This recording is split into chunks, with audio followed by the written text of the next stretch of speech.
All right, Chris. Well, we teased it earlier, so why don't we start with JT Realmuto, who allegedly has another surprised suitor in the Atlanta Braves, which is somewhat surprising given that they do have Travis d'Arnaud, who, as you know, was terrific for them last year and is still under contract for another year at $8 million. But it looks like the replacement for Marcell Ozuna might not come in the form of an outfielder, but if you believe these reports, might be the backstop in JT Realmuto to Atlanta. And I guess maybe d'Arnaud can play another position. Maybe they feel there'd be a DH. Plus they hurt the Phillies. It doesn't make a lot of sense on the surface. d'Arnaud is a good hitter. I mean, he's a good offensive player, d'Arnaud, who's serviceable behind the plate. I mean, I'm a little, that's a little surprising. It would be sort of typical Braves out of nowhere making this kind of move, which nobody expects. I mean, so there's something to that. I know maybe it helping Realmuto get more money out of the Phillies. Might be a little something there too, using the Braves as leverage. It is a little surprising on the surface. It doesn't seem like there's a match because they'd have to put d'Arnaud out in left field.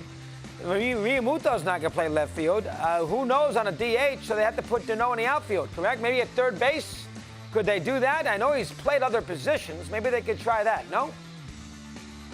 Well, I mean, I guess it would depend on what they think of Austin Riley right now, who has had a very up and down, very beginning to his major league career. But yes, Travis d'Arnaud is athletic enough that you could put him potentially at the left side of that infield, if not in the outfield. You know, the other issue to me here, Chris, is given the franchise we're talking about right now, you know, it kind of, if you're going to bring in Realmuto and the kind of money that he's going to command, this runs, parallel paths to Freddie Freeman, who they also have to re-up as he's a pending free agent after 2021.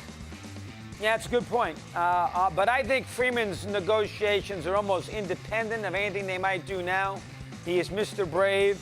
He's been there a long time. He wants to stay. The fan base loves him. I would be, it feels like it's a natural fit. He probably would give them I hate to use the word, but some sort of hometown discount.